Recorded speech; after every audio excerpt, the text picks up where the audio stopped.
Listo, ahora sí estamos preparados para hacer esta grabación que vamos a compartir con nuestros pacientes y hoy día tengo un invitado de lujo, es el doctor Elías San Vicentes, médico gastroenterólogo que nos va a ayudar a resolver esas dudas, esos mitos, esas creencias que muchas veces tenemos sobre el mal aliento y un área muy especial, el sistema, aparato gastroesofágico. Ahí, Elías, nos vas a contar un poco más. ¿Cómo se encuentra, doctor? Ok, muy bien, ¿eh? Un gusto saludarte esta noche. Sí, con Elías, el doctor Elías, tuvimos un video hace un par de años, un video que realmente está ayudando todavía a muchas personas.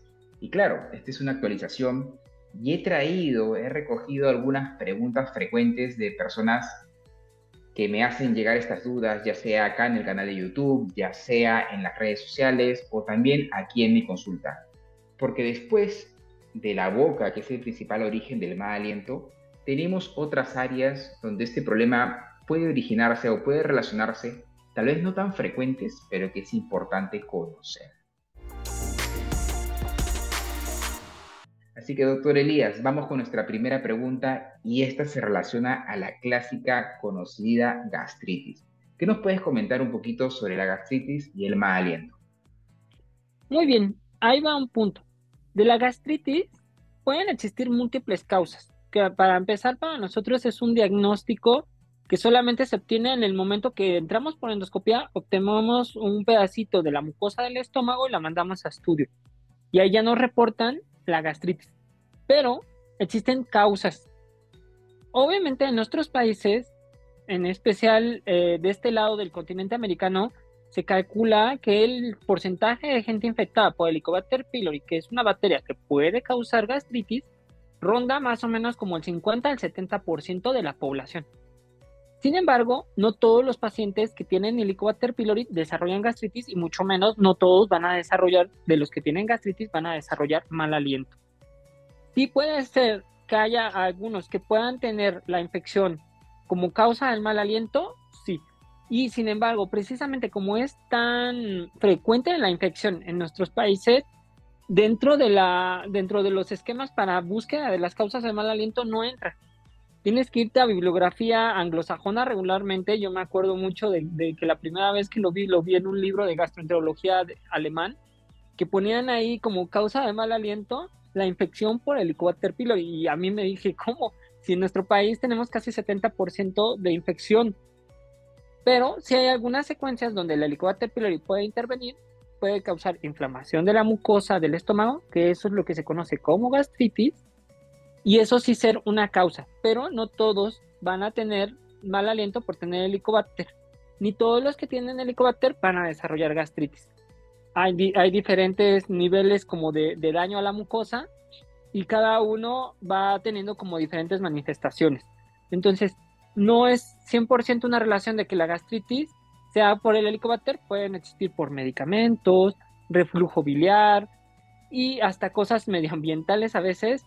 Y sí, ciertamente, aunque digamos que el líder es el helicobacter por el número de infecciones que existen en nuestros países, no es exclusiva la gastritis del helicobacter, ni el helicobacter es la única causa de mal aliento a nivel gástrico. Esto es muy interesante, ¿no? También por acá en Perú, hace un momento detrás de cámaras decíamos, o yo te comentaba que casi el 50% de la población tiene alguna forma de gastritis. Y seguramente estoy siendo un poco conservador porque nuestras poblaciones son muy similares. Y efectivamente, tener gastritis no es sinónimo de tener mal aliento y viceversa. ¿Bien? Esto es lo que hace, por ejemplo, complejo a estas condiciones o enfermedades, ¿no? En el caso del mal aliento, es una condición que puede derivar de muchas otras condiciones o enfermedades. Entonces, por ahí es que el mal aliento como tratamiento no tiene un tratamiento único y tiene que cada paciente ser analizado. Pero cuando hablabas hace un ratito sobre la gastritis, hablaste de unas pruebas. Yo he escuchado por ahí, los pacientes me han comentado que también hay pruebas de aliento. Bien, ¿para qué son estas pruebas? ¿Son pruebas para detectar el Helicobacter pylori? ¿Para qué sirve? Muy bien. Aparte de la prueba invasiva, que es de plano entrar con el endoscopio y tomar la muestra de la mucosa gástrica, que ese es para nosotros el estándar de oro, es decir, es nuestro punto de referencia cuando lo vamos a controlar contra otras pruebas. Y hay dos pruebas oficiales para valorar la presencia del Helicobacter como infección activa. la prueba de aliento a base de carbono 13 y algo que le dicen antígeno en heces para Helicobacter pylori, que es muy similar a hacer una prueba de un coprológico. Si alguien ya ha hecho pruebas de coprológico, es prácticamente lo mismo, pero ahí exclusivamente se busca lo que se conoce como antígenos para Helicobacter pylori. Y estas pruebas identifican la infección, más no la presencia de gastritis, ¿eh? Ok, eso quiere decir que puede haber una gastritis, bien, sin que se ha dado una infección tan, digamos, con tantas manifestaciones. Eso es lo que de alguna manera estás transmitiendo. Cuéntanos un poco más sobre eso. Sí, ¿por qué? Porque entonces, como les digo, la bacteria llega al estómago y allá ahí está. Y en las pruebas de aliento tú puedes saber que está la bacteria y se considera una infección activa. Pero directamente en la mucosa no sabes qué tan inflamada está.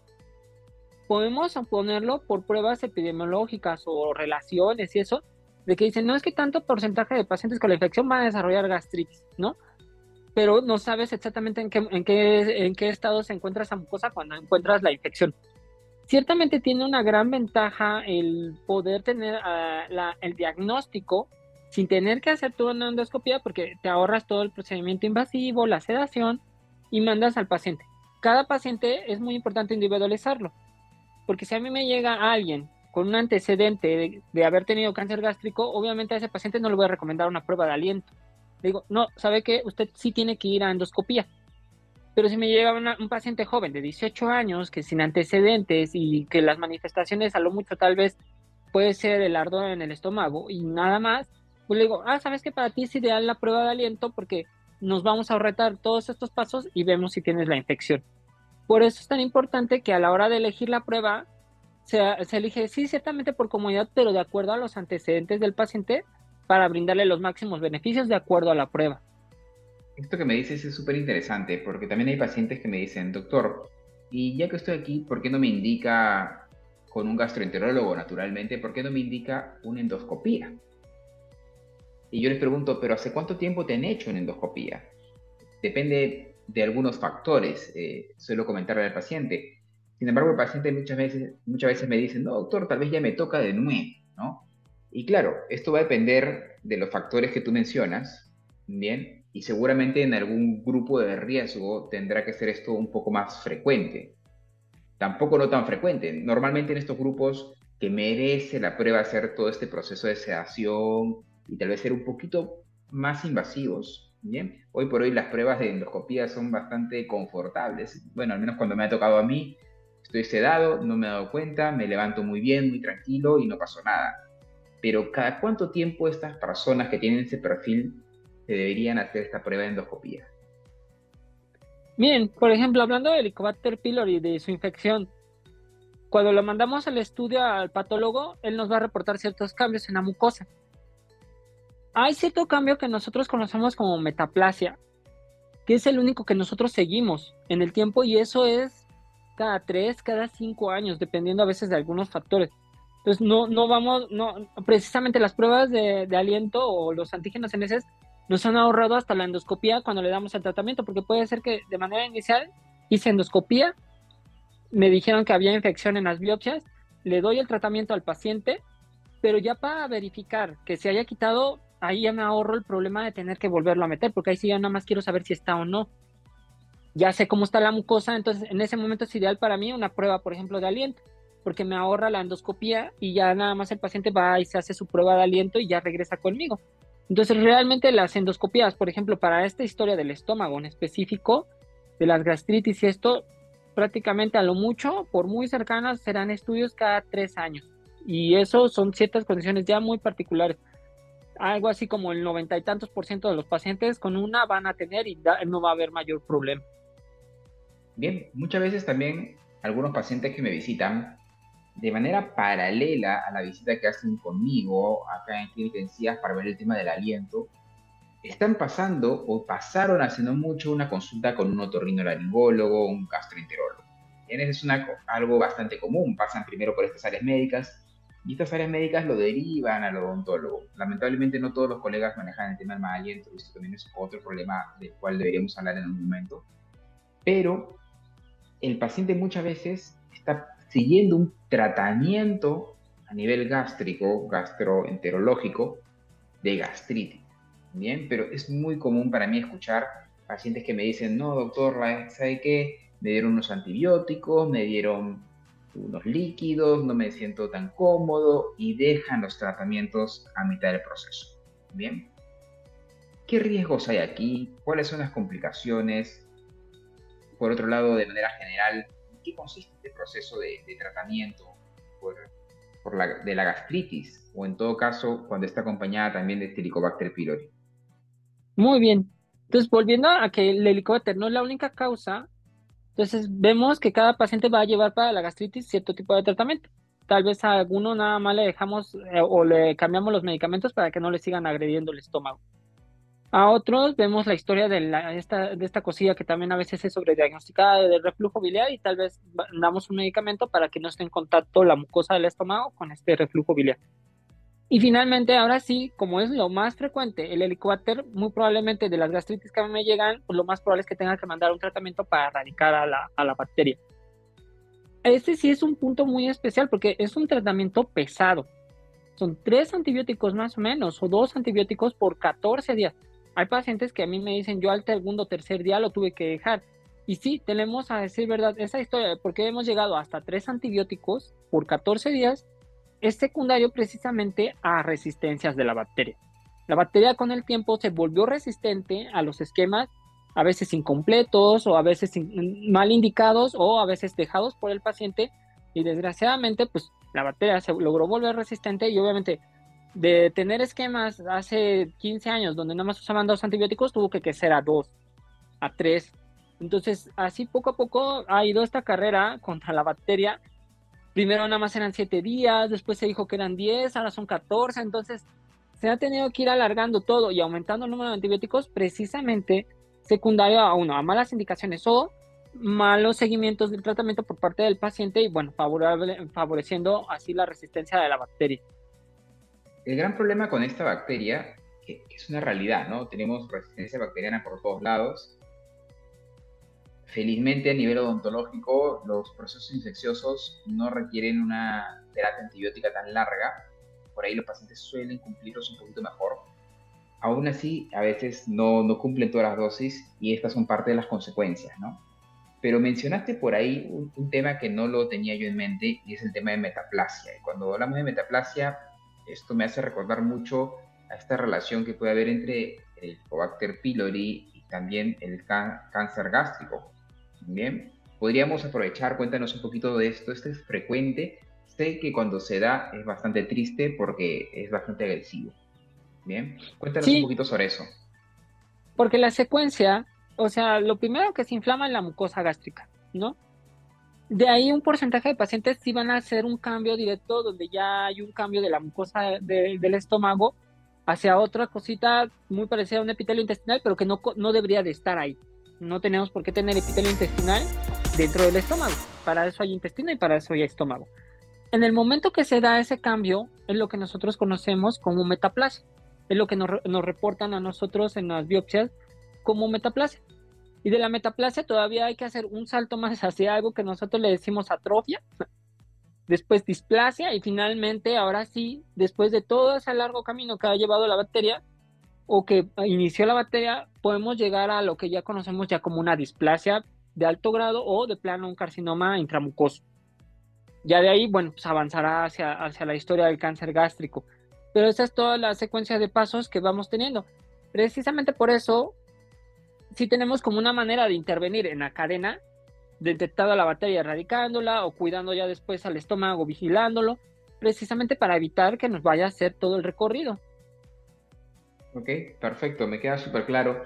Y creo que con eso vamos cerrando este primer punto, que es la gastritis, ¿no? La famosa y conocida gastritis. Probablemente esa sea la enfermedad que más trata tu especialidad. ¿Puede ser así?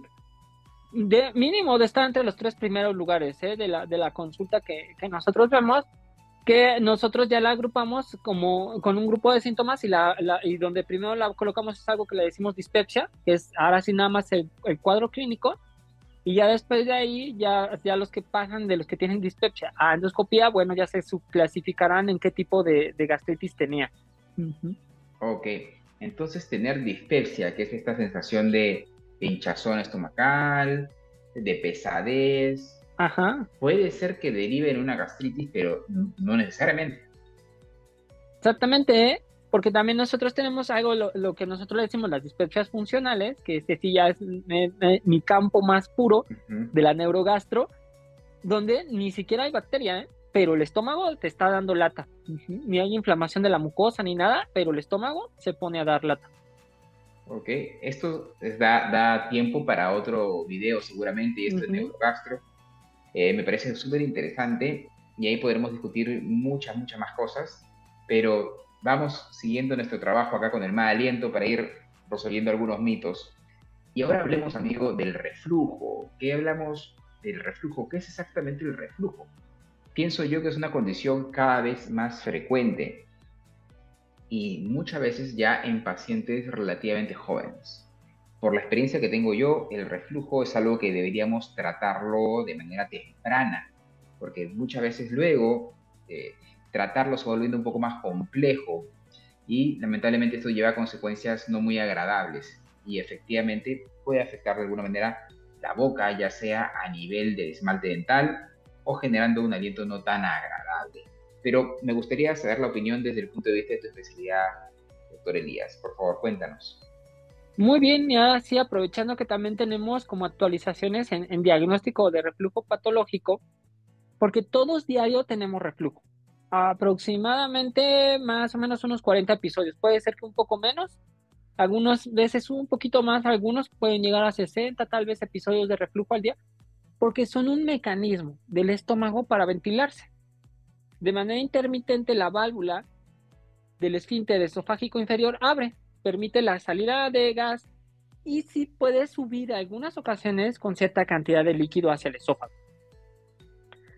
Entonces ese mecanismo siempre lo tenemos nosotros por fisiología, pero hay gente que empieza a tener episodios o más largos o más cantidad de episodios al día y por lo tanto le empiezan a causar síntomas, porque de esos 40 episodios al día nosotros no lo percibimos o tal vez percibamos uno a lo mucho y eso una vez por semana y fin de la historia, pero hay gente que sí lo percibe diario o que lo está percibiendo y es secundario a que ese reflujo ya se convirtió en una condición patológica, pasó de ser algo fisiológico a convertirse en una condición patológica.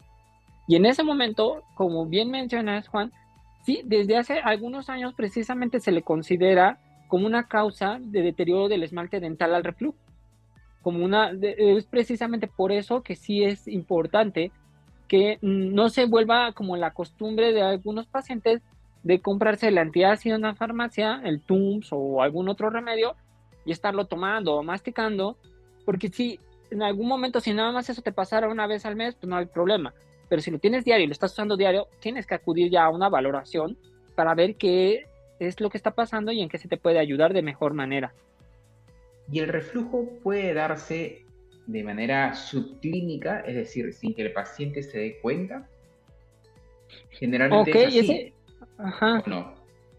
Esa es una historia muy, muy discutida hasta la fecha y precisamente en nuestras actualizaciones de diagnóstico, porque regularmente esta historia del reflujo así medio oscilante cae en el campo precisamente de algunas enfermedades pulmonares, que es de donde yo creo que más está esta historia de qué tanto puede dañar el reflujo al pulmón, en especial a pacientes que ya están hasta trasplantados del pulmón.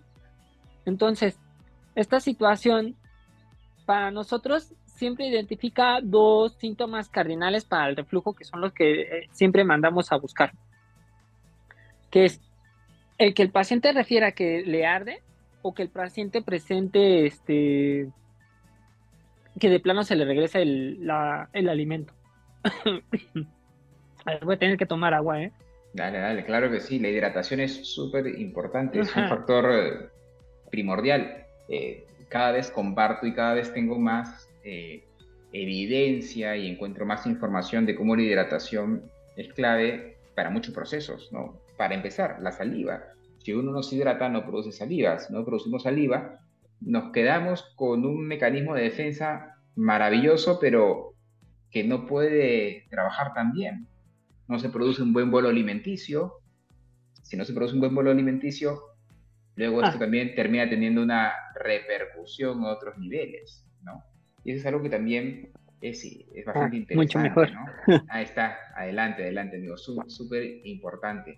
Sí, Y es que mira, sí. y ahí hay un tema que me parece súper interesante, y es el tema que refieren muchos pacientes que dicen, doctor, yo siento un bolo en la garganta, algo que se ha quedado acá en la garganta, que no pasa, qué está pasando, siento una sensación, y esta sensación les termina dando una sensación de mal aliento. Digo sensación porque probablemente cuando uno hace la detección de los gases aquí con un cromatógrafo de gases, no encontramos una concentración patológica, pero sí el paciente tiene esa sensación.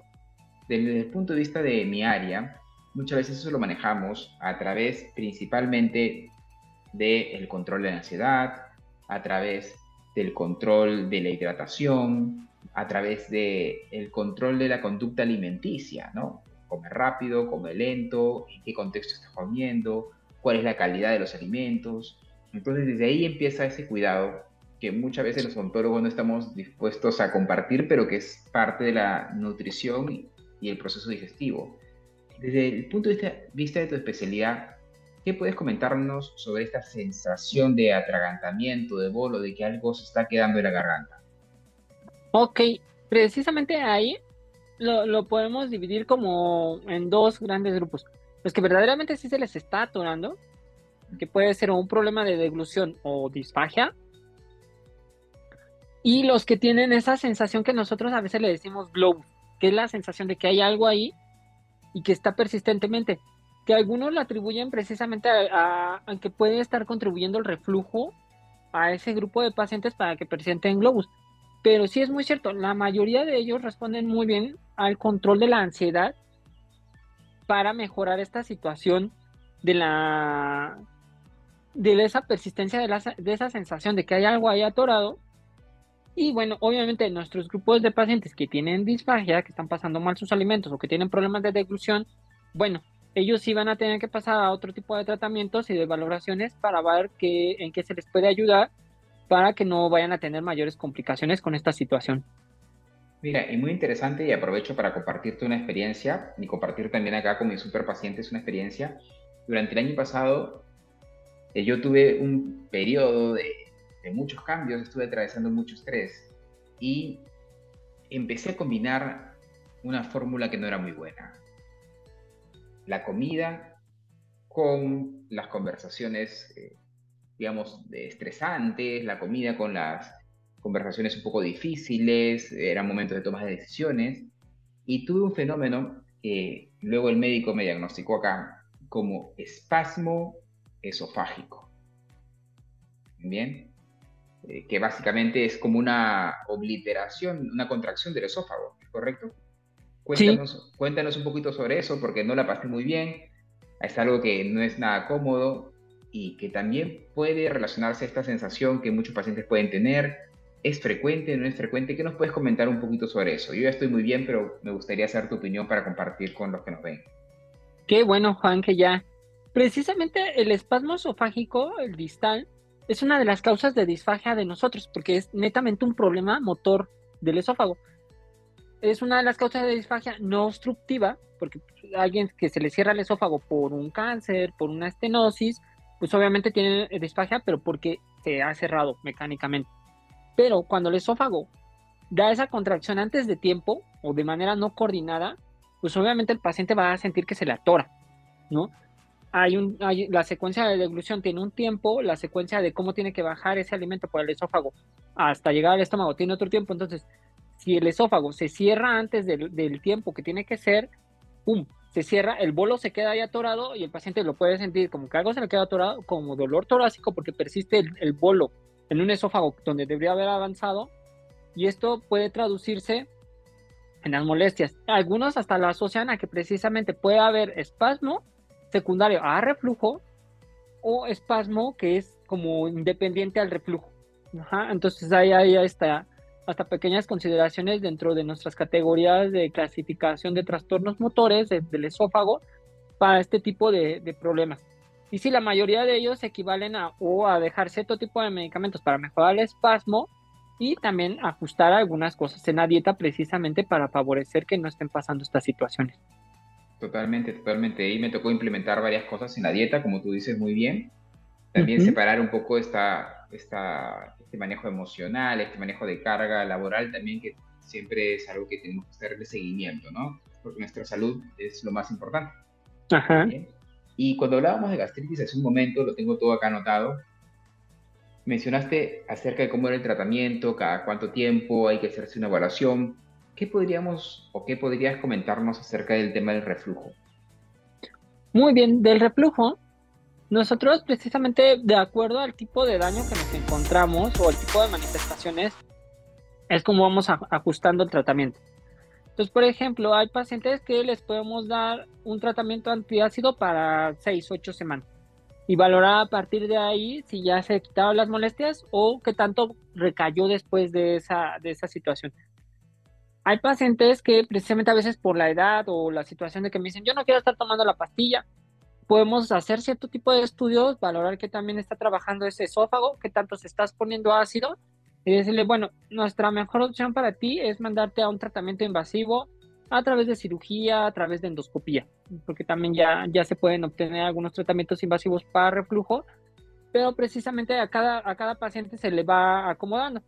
Un paciente que tiene reflujo por tener una hernia grande, a ese hasta de primera intención dices, bueno, mi opción para usted va a ser mandarlo con el doctor de cirugía para que valoren una cirugía para acomodar esa hernia, ¿no? Y que esa hernia del hiato no le esté provocando el reflujo.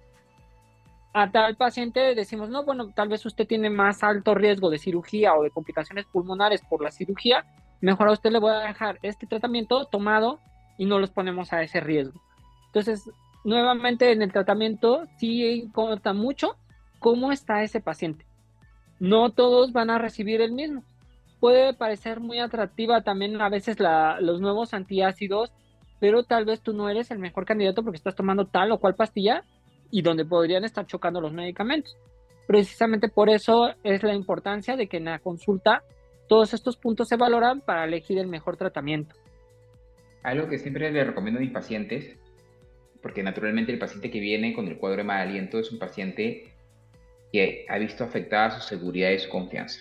Ujú. Bien, yo siempre digo que el mal aliento tiene un componente físico, pero también un componente no físico. Y este componente no físico muchas veces es muy potente. Y esto nos genera ciertos problemas. Y algo que siempre le digo al paciente es que tenemos que trazar una línea muy clara respecto al hecho de que no todas las personas reaccionamos igual a los mismos eventos, ni todos recibimos el mismo tratamiento por eso. Muchas veces los pacientes que tienen una condición nada agradable, como pues, ¿verdad? Una patología de este tipo, suelen preguntarse por qué yo sí y por qué él no. Bien, y muchos pacientes, pacientes que tienen reflujo, gastritis, mal aliento, se preguntan esto, ¿por qué yo sí y por qué otra persona no? Sin embargo, ahí es interesante, como tú lo decías, tener claro que no todos merecemos el mismo tratamiento y no todos nuestros organismos van a reaccionar de la misma manera. Bien, y vamos a un siguiente punto, pero un punto muy, muy interesante que es el tema del colon. Bien, es un tema que creo hoy está posicionándose cada vez más como, o realmente se le está dando esa valorización dentro de la salud. Creo esto no existía antes. Por ejemplo, hace 10 años, 15 años, hablar de encías no era tan importante. Bien, hablar de mal aliento menos. Recién el mal aliento se estaba empezando a hablar y nuestros pacientes empiezan a compartirlo. Aún así, todavía es un tema tabú. Antes hablar de colon también pienso yo que tenía esa connotación. Bien, pero hoy creo que las personas están compartiendo y comentando más información sobre esto porque sabemos que es clave dentro de nuestra salud. Cuéntame, por favor, Elías, ¿qué nos puedes comentar sobre los principales problemas que surgen en torno al colon, los más prevalentes, los más frecuentes y cómo esto puede afectar la salud en general y sobre todo la salud relacionada a la boca y el mal aliento? Muy bien. En el intestino hay productos de fermentación que a veces yo cuando lo comento con los pacientes no me la creen, pero en el intestino se puede producir ácido sulfúrico o se puede producir metano. Y alguien me diría, bueno, ¿y eso qué? Bueno, un día vayan a las fábricas donde se están produciendo y van a ver lo penetrante o lo fuerte que pueden ser estos olores y no me lo creerían que están en sus intestinos. Y es que en el producto de la digestión se van produciendo todo este tipo de gases, hidrógeno, ácido sulfúrico, metano. Obviamente las cantidades, lo que le decimos nosotros, precisamente que en un cromatógrafo de gases se determina que son las partículas por millón, pues son muy chiquititas. Puede ser que para en especial para nuestro sistema de nariz no lo capta, pero tal vez nuestra mascota sí, ¿eh? A veces que las notan medio raras, pero sí se puede producir todo esto. Y hay algunos, y eso sí es muy cierto, Juan, estos son datos ya muy recientes, yo diría que prácticamente de los últimos 5 años, donde nosotros hemos empezado a relacionar cómo el que aumenten esas cantidades de gas, es decir, que ciertamente se produzcan, pero que se empiecen a producir un poquito más, cómo va alterando el movimiento del intestino. Empiezan a haber datos de que, por ejemplo, los pacientes que producen más metano pueden tener un tránsito más lento que aquellos que no producen tanto. O que al contrario, los que producen más ácido sulfúrico pueden tener un tránsito más rápido que otros que no lo producen. Y eso va muy en relación precisamente a uno de los trastornos más prevalentes de nosotros, que es el intestino irritable. En el intestino irritable es donde hemos empezado a tener más este tipo de información por la falta de respuesta que tenían nuestros pacientes a los tratamientos o a veces aún a las propias dietas. Y precisamente podemos saber ahora con nueva tecnología cómo sí podemos detectar todavía de manera experimental estas historias del ácido sulfúrico, del metano. Todavía no son pruebas que estén comercialmente disponibles, precisamente se hacen a través de un cromatógrafo de gases y su relación con estudios a nivel de genómica de la evacuación para ver cómo la microbiota va produciendo, tal microbiota produce más gas o menos gas de este, y así es como se va armando el rompecabezas. Todavía comercialmente no puedes ir y solicitar una prueba donde digas, yo quiero saber cuánto metano produzco, porque eso todavía comercialmente no lo podemos conseguir nosotros. Sí tenemos pruebas para valorar sobre crecimiento de intestino, que lo más cercano, que son pruebas de aliento precisamente, pero para detectar la Correcto. cantidad de hidrógeno, eso sí se puede comercialmente pedir. Y si hay una cierta relación entre el intestino irritable y el sobrecrecimiento bacteriano, que pueden favorecer que estén en la persistencia de síntomas y que no responda de la mejor manera a nuestro paciente. Ok, súper correcto. Y estos gases, y te cuento, cuando yo hago la prueba del test de mal aliento, efectivamente un cromatógrafo, y efectivamente los gases son gases sulfurosos de hidrógeno, bien, que son más prevalentes en los clásicos pacientes que tienen mal aliento. Y es que, por ejemplo, las bacterias bucales clásicas, estas bacterias que no necesariamente están sobre los dientes, sino que están sobre la lengua, debajo de las encías, en lugares un poquito más difíciles, en los cuales un poco son más difíciles para hacer la higiene, no son tan comunes, ¿verdad? Uno suele ir al dentista y dice, hágame una profilaxis dental, una limpieza dental. Sin embargo, estas bacterias pueden estar en otros lados. Son bacterias que producen este tipo de gases sulfurosos. Sin embargo, estabas comentando que de pronto en el intestino podemos tener este metano y otros gases, pero el tránsito de estos gases suele ser suelen ser evacuados por el ano o estos gases pueden salir también por la vía bucal. ¿Cuál es el tránsito más común? ¿Qué nos puedes comentar sobre eso? Bueno, el tránsito más común es precisamente que salgan como la forma de platuletas, que es la forma más clásica. Y una pequeña cantidad de ellos sí va a seguir un camino donde se pueden, ahora sí que difundir a través de la pared del colon. ¿Sí? De ahí llegan a la sangre y esa sangre viaja al corazón. ¡Pum! Y en el corazón viaja a los pulmones. Finalmente, en esos pulmones, esas pequeñas partículas que sí alcanzaron a llegar a la circulación se tienen que intercambiar, porque obviamente el pulmón lo que busca es sacar CO2 y otros gases que no le convienen y meter oxígeno. Entonces hace ese intercambio en el pulmón, saca ese tipo de gases y lo que mete es oxígeno. Entonces sí hay cierta cantidad de CO2 junto con otras pequeñas cantidades de este tipo de gases que pueden estar saliendo a través de su respiración, ¿eh?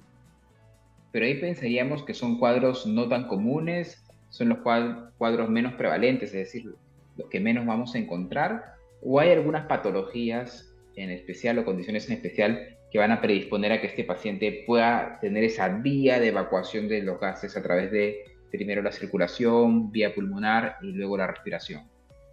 Sí, realmente es algo muy raro. Es más común que lo hagamos a través de la diseminación de los platos que esté haciendo todo, o la cantidad de partículas por millón que llega hasta la circulación es muy poquita como para causar que en especial para nuestro sistema de olfatorio sea capaz como de detectar esas pequeñas cantidades. Entonces sí, es mucho más común, y si no, también es por relación.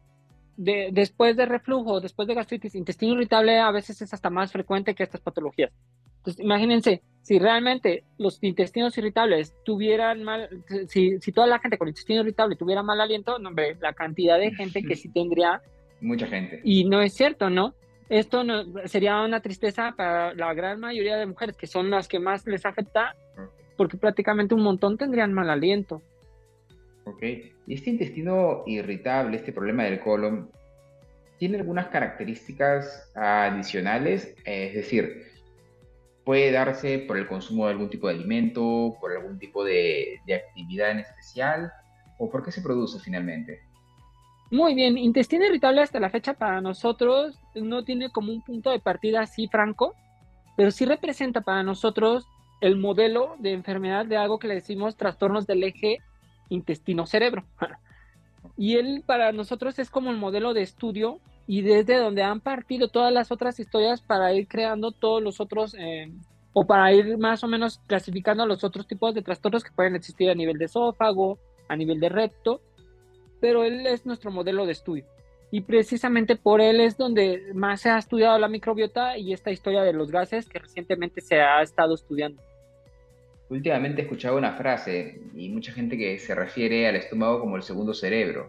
Bueno, al sistema gástrico como el segundo cerebro. Me Ujú. imagino que es por hipótesis, por comentarios que nacen de lo que tú me comentas, por esta relación muy Sí, íntima que puede haber.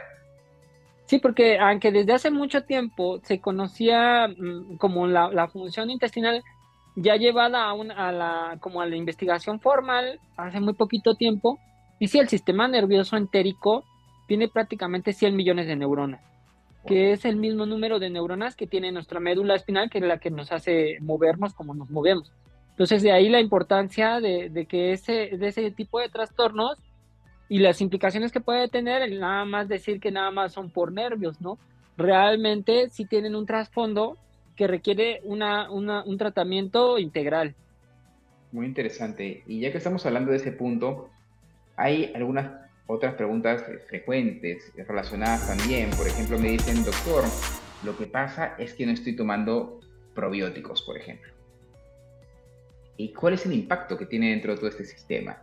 No todos los probióticos son iguales, no todos los probióticos vienen en cantidades adecuadas como para tener un impacto, y tengo entendido también que la ingesta de probióticos no genera un resultado de un día para otro, ni tampoco es el responsable de todo el cambio. Tiene que haber asociación con cambios de conducta, alimentación, etcétera. ¿Qué nos puedes comentar sobre esto del tema de los probióticos? Sí, es muy cierto, ¿eh? Esta historia de los probióticos, hasta la fecha no tenemos totalmente identificada a una microbiota normal, para empezar, o totalmente normal, como para saber dónde podríamos incidir. Sí empezamos a tener algunas ideas un poquito más refinadas de qué bacterias y en qué cantidades podemos darles, pero todavía no es total. Por ejemplo, en algunas cosillas de diarreas agudas, por ejemplo, ya tenemos más o menos establecido la cantidad, la bacteria, la cepa, el número de unidades formadoras de colonias que tiene que llevar y los cuántos días hay que darle, ¿no? Pero algo así como el 99% de los tratamientos no tienen esa formalidad todavía de los probióticos. Sí se considera que podrían tener interacción con nuestra microbiota, pero todavía no en los niveles deseados que nosotros quisiéramos. Como lo bien lo marcas, Juan, el principal determinante de lo que vive dentro del intestino para nosotros es lo que comemos. ¿Por qué? Porque lo hacemos 365 días al año y lo hacemos 3 veces al día mínimo. Entonces, es muy cierto, ese va a ser para nosotros el principal determinante de lo que vive en ese intestino, qué bacterias y qué otras cosillas viven adentro, más que estar tomando un probiótico que puede degradarse en el paso por el estómago, o no está siendo tomado de la manera más adecuada, o no tiene las unidades formadoras de colonias necesarias para brindarte un beneficio. Súper claro, amigo, súper claro.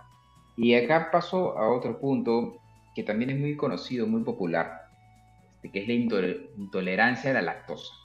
Mm, ¿Bien? ujú. Alguna vez yo leía que en Estados Unidos, por ejemplo, la intolerancia a la lactosa está presente en casi en 2/3 de la población. Era un número, no me acuerdo muy bien, pero un número enorme. Muchas personas personalmente sufrimos de eso. Y muchas personas también no es fácil entender que muchas veces no se trata de dejar de consumir lácteos. Y a veces hay que llevar una medicación también de por medio, porque estos lácteos están presentes en más cosas de las que nos imaginamos. ¿Qué nos puedes comentar sobre esto? La intolerancia también genera gases, genera flatulencia, genera una sensación que puede llevarnos a interpretar esto como un mal aliento. Sí, es muy cierto, la forma en la que la gente luego percibe que no está tolerando bien este carbohidrato, que es la lactosa, es precisamente porque nuestro intestino lo deja de absorber o lo deja de partir en las dos moléculas que debería estarlo partiendo de manera adecuada, y otras bacterias lo empiezan a fermentar. Y obviamente esas bacterias favorecen que aparezcan gases. Ahora sí, les quiero adelantar que como humanos, nosotros más o menos se considera que la población puede tolerar más o menos un vaso de leche de 250 mililitros de leche entera al día. Más o menos, puede ser que algunos toleren un poquito más, pero fraccionado durante el día, pero es más o menos. Y de ahí parte nuestra definición, porque quien le causa síntomas esta cantidad de leche es al que empezamos a considerar como intolerante, ¿ok? Y de ahí podemos mandarlo a pruebas. Precisamente también hay una prueba de aliento para determinar si estás teniendo problemas, y hasta pruebas genéticas para valorar qué tanta cantidad todavía de reserva tienes de la enzima de la lactasa, para poder cortar la lactosa y así poderla digerir. Entonces, sí puede generar cierta cantidad de gases, aunque sí sería medio raro que fuera una causa de mal aliento realmente dentro del cuadro clínico que viene un paciente que es intolerante a la lactosa. Entonces, ¿qué características realmente tiene un paciente intolerante a la lactosa? ¿Qué tiene que observar, digamos, como para, ok, signos de alerta? Muy bien. El paciente regularmente de lo que se va a quejar es uno que se puede estar inflamando, que puede tener mayor cantidad de gases, platos, y en algunos casos sí puede terminar la historia en un cuadro de diarrea después del consumo de leche. Entonces, sí, esos son casi el cuadro clínico que te da, y obviamente de ahí las intervenciones, porque puede ser que a alguien le quiten la leche, le dejen algún sucedáneo, pero que por ejemplo pueda tener todavía alimentos que tienen menor cantidad de lactosa en su dieta, llámese quesos o yogures. Claro, eso es algo muy común. Y esto me hace pensar en un tema que por ahí te mencioné muy temprano, el meteorismo. Es una palabra Ajá, que yo también he conocido hace no mucho tiempo, uno no deja de aprender. ¿Y de qué se trata esto? muy bien. El meteorismo puede ser que algunos pacientes tengan esta sensación de que tienen un montón de gas, que están inflamados, que están sacando constantemente platos, pero no es una condición per se, ¿ok? Regularmente va asociada a otro tipo de trastornos en el intestino, ¿no? Por ejemplo, que el paciente con intestino irritable tenga esa inflamación, ¿no? El que hace sobrecrecimiento, el que es intolerante nada más a la lactosa, o el que le da problemas la fructosa. ¿Por qué? Porque es básicamente como la respuesta de lo que ve el paciente de la mala digestión de un carbohidrato. Y precisamente, pues la mala digestión de este carbohidrato por nosotros, más no por las bacterias, favorece que estas bacterias puedan fermentar a este carbohidrato que está absorbiéndose de manera inadecuada por nosotros, y que le empieza a dar este tipo de manifestaciones. Ya, muy interesante. Y hablando un poco del tema de digestión, bien, es muy común también que pacientes me digan, doctor, yo como algo y ya me está cayendo mal, me cae pesado inmediatamente, no me siento confortable, por ahí ya me siento que tengo un poco de mal aliento. ¿Qué está pasando en un cuadro, en una persona que de pronto tras ingerir alimentos rápidamente siente alguna de las características, muchas de las que hemos mencionado ahora? ¿Los cuadros son así de rápidos generalmente? ¿O hay cuadros en los cuales las consecuencias las vemos a las horas? Realmente por la forma en la que digerimos, tarda. Porque es esperado que, por ejemplo, aunque la comida baja súper rápido, más o menos, no sé, un bocado debe tardar unos 10 segundos en llegar, después de haberlo masticado, más o menos al estómago. Pero el estómago en promedio, dependiendo del tipo de alimento, va a tardar más o menos en promedio unas 4 horas el estómago en terminar de pasar ese alimento al intestino. Entonces, puede ser que en ese lapso de las 4 horas el paciente, si está teniendo algún problema del estómago, de la forma en la que vacía o algo, pueda empezar a tener las molestias. Pero que sea tan inmediato, sí es un poco difícil. Ajá, que sea secundaria al estómago. Porque realmente, y ya no se llega del intestino, porque cuando llega al intestino va a pasar todavía otras horas de tránsito y va a tardar todavía hasta algunos días cuando llega a colon en terminar de salir. Entonces, esa historia de cómo va transitando de manera normal, como verán, no es tan inmediata. Si tiene tiempo, y precisamente ese tiempo es el que utiliza el estómago, el intestino, para digerir de la mejor manera y que el alimento se aproveche. Ok, muy, muy, muy interesante eso. Y teníamos otro término también válido y que se relaciona a todo lo que has mencionado, Elías, es el término de sobrecrecimiento bacteriano. ¿Ok? ¿Qué estamos hablando cuando hablamos de sobrecrecimiento bacteriano? ¿Es otro escenario? ¿Es algo que podemos encontrar en varias enfermedades? ¿De qué hablamos cuando tenemos esta condición? Muy bien, esta condición que ya tiene muchos años de haberse estudiado precisamente, solo que últimamente, o prácticamente en los últimos 2 años, yo diría que es cuando ha tenido como mayor estudio, tanto a nivel formal como a nivel de los videos que andan rodando por todas las redes sociales, porque ya desde hace muchos años se había sospechado que podían haber mayor cantidad de bacterias en el intestino que estuvieran provocando síntomas. Obviamente la tecnología nos ha ido permitiendo refinar el conocimiento y poder ir aislando más ese tipo de bacterias, ¿no? Yo el último estudio que debí haber visto de donde en sobrecrecimiento dijeron tal y tal bacterias son las más asociadas a los síntomas, lo vi en este año apenas. Entonces, eso sí ha sido un largo camino. Y sí, por ejemplo, sabemos, y por ejemplo, en intestino irritable, que hay cierto grupo de pacientes que tienen intestino irritable que a la vez pueden tener sobrecrecimiento bacteriano. No son mutuamente excluyentes, ni son uno directamente la causa del otro. Entonces, sí, sí puede ser porque hay que recordar que el intestino, como les he mencionado, la microbiota pues está compuesta de bacterias, arqueas y virus.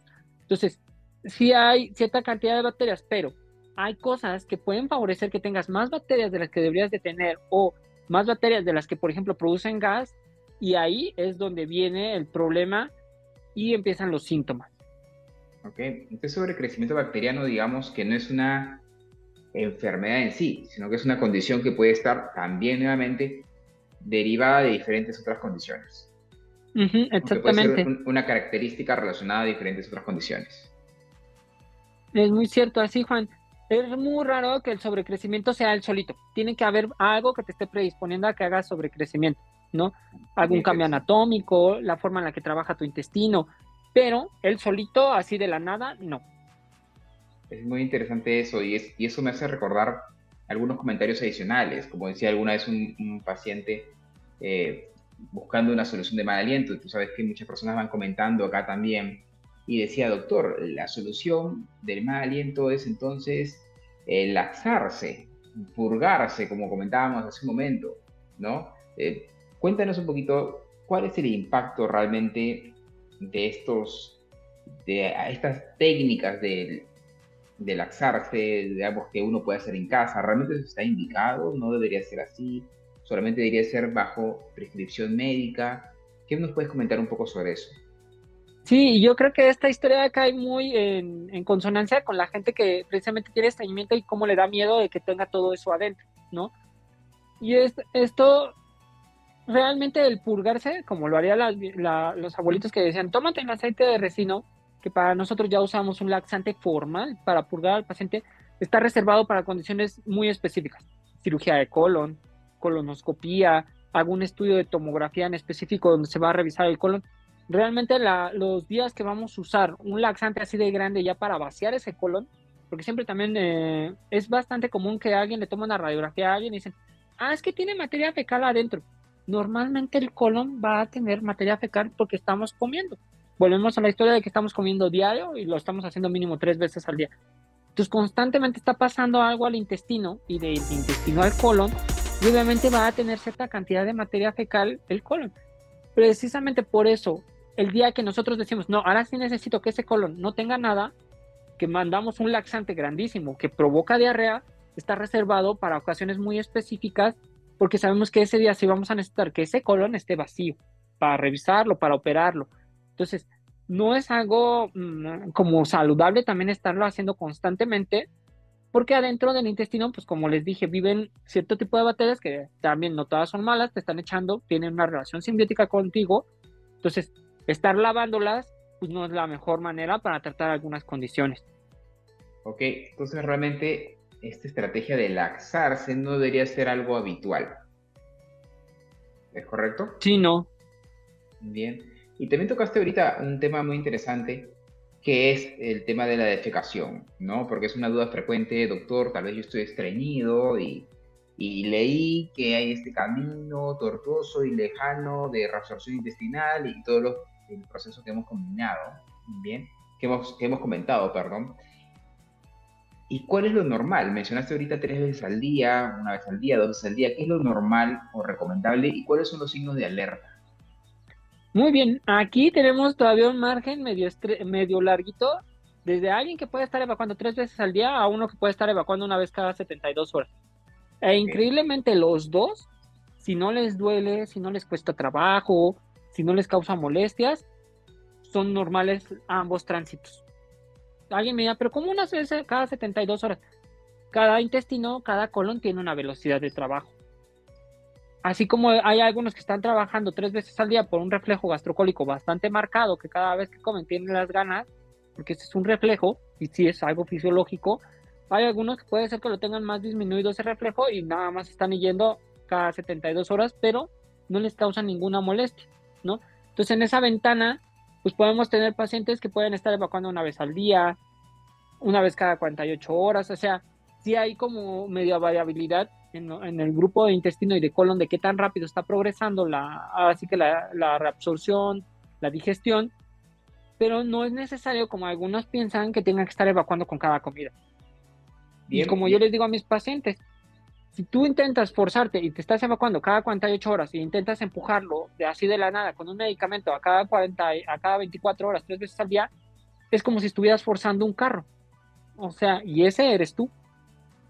claro, claro que sí. Y esto me hace recordar, para que nos están viendo, que voy a dejar acá los datos del doctor Elías en la descripción porque realmente Elías comparte mucha información y en sus redes sociales, en Instagram, en los diferentes ambientes donde él está compartiendo mucha información con los pacientes, lo cual es genial.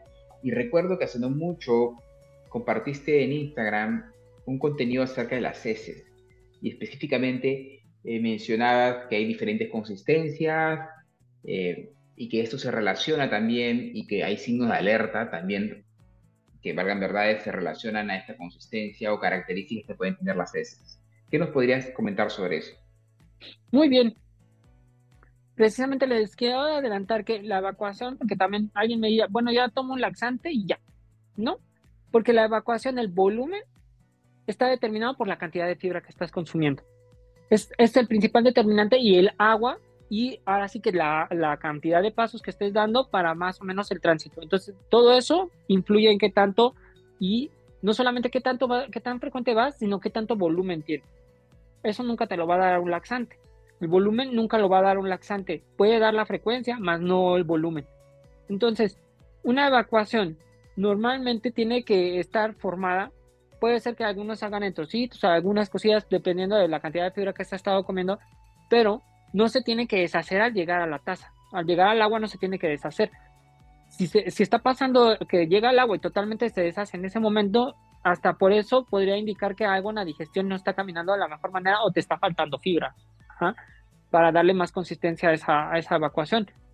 Entonces, sí, es muy importante que estemos evacuando de la mejor manera para que no se esté quedando ningún residuo adentro, cada quien en su ritmo, como les explicaba, pero sí habrá ciertos detalles que pueden parecer muy chiquitos, así, es que siempre me salen bolitas, o cada vez que voy, me cuesta ahí 20 minutos estar, que son detalles, puede ser que alguien sea estreñido y increíblemente esté yendo diario, pero cuando yo lo interrogo, le digo, oye, pero tal y tal dato me hacen pensar que tú eres estreñido, pero sí estoy yendo diario, pero tienes tal y tal dato. Entonces, así como el de cada 72 horas puede ser que yo le diga, no, no tienes ningún problema, puede ser que alguien que está evacuando diario le diga, ¿sabes qué? Te está pasando esto y si estás estreñido.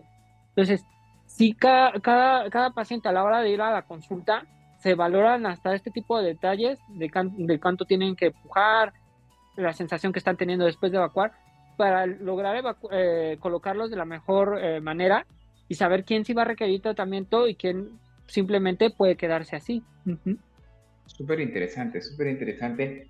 Y realmente vamos llegando ya al final, porque también hay algunas preguntas adicionales y siempre los pacientes me dicen, doctor, tal vez este mal aliento es porque está mal mi hígado, está mal mi riñón, tal vez hay otra estructura, ¿no? Que está relacionada, si no es el estómago, si no es el esófago, tal vez otra estructura, sí, este es el origen de mi mal aliento, ¿no? Y claro, esta persona llega por la puerta, no tiene ningún signo que nos genere una alerta, pero es un comentario que no puedo decir que es de los más comunes, pero que siempre está presente. ¿Qué nos puedes comentar sobre eso, amigo? Sí, ya a mí como médico, gastroenterólogo, sí me llegan algunos y me dicen, es que yo leí que las enfermedades hepáticas me pueden dar mal aliento.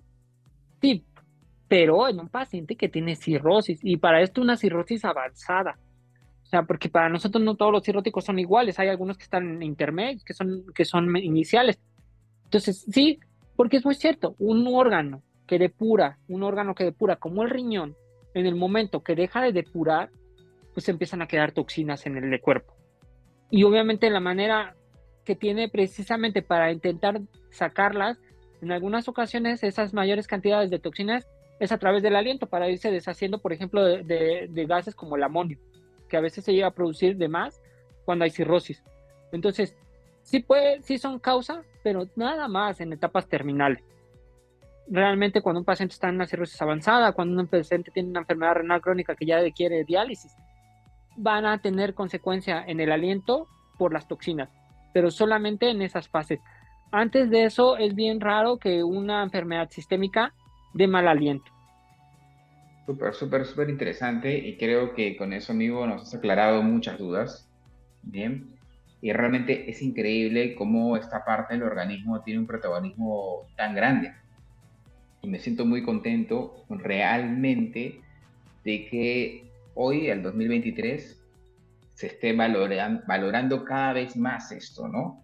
Y creo que la población está girando un foco, gran parte de la población, porque también entiendo que países como los nuestros, y creo que ahí México tal vez tiene un problemita un poquito mayor que nosotros en términos de nutrición, obesidad, etcétera, que al final también está todo relacionado, todo el cuerpo está relacionado. Creo que estamos dando grandes avances y creo que de alguna manera oportunidades de compartir como tenerte aquí ayudan a muchísimas personas y claro, como siempre agradecerte y preguntarte qué palabras finales, qué recomendaciones le podrías dar al final a estas personas que nos están viendo. Muy bien. Sí, mi primera recomendación es precisamente que vayan con alguien que sí sea un experto pues en enfermedades de las encías. Que alguien decía, pues antes nada más son los dientes lo que cuentan, pero no. Las enfermedades de las encías son precisamente una causa de mal aliento que a veces se pasa por alto hasta para gente que se dedica a ver la boca, ¿no? Que no le. Entonces, sí, esas encías, esas enfermedades periodontales que como bien ha mostrado Juan, a veces están relacionadas hasta con enfermedades sistémicas, sí es un importante punto a revisar por la persistencia del mal aliento en algunas gentes. Y precisamente son una causa que va a ser mucho más frecuente que las enfermedades digestivas que hemos hablado. Entonces, sí, y obviamente en el momento que si ya los vio alguien que haya determinado que haya una salud bucal adecuada, incluyendo las encías, sí yo creo que en ese momento sí se puede valorar alguna enfermedad, ya sea de las vías respiratorias superiores con un médico de otorrino o alguna enfermedad digestiva que involucre lo que hemos estado hablando en este video, que como verán es mucho menos frecuente, pero sí hay maneras de ayudarlos y hay maneras de hacer los diagnósticos de la manera más adecuada de acuerdo a cada paciente, precisamente para que ustedes obtengan los mejores resultados. Excelente. Muy bien, Elías, muchas gracias por todo este tiempo que le has entregado a las personas que nos están siguiendo. Espero que sigamos compartiendo, como siempre. Yo estoy aquí compartiendo cada domingo un nuevo video. Estoy también en www.clínicaencicas.pe, donde comparto también mi blog, me he vuelto un escritor también en los últimos años. Y Elías, ¿dónde te pueden encontrar también otras personas? Muy bien, precisamente yo ahí tengo mi perfil tanto de Facebook como de Instagram y en algunas ocasiones, aunque un poco ya más profesional, las redes de LinkedIn, pero donde siempre busco compartir contenido precisamente para orientarlos y evitar, pues, mitos o malas prácticas médicas que también están presentes. Listo, amigo, ha sido todo por hoy y muchas gracias a todos los que nos han acompañado hasta el final de este video. Ya saben, nos vemos el próximo domingo con un nuevo video. Nos despedimos, hasta luego. Hasta luego.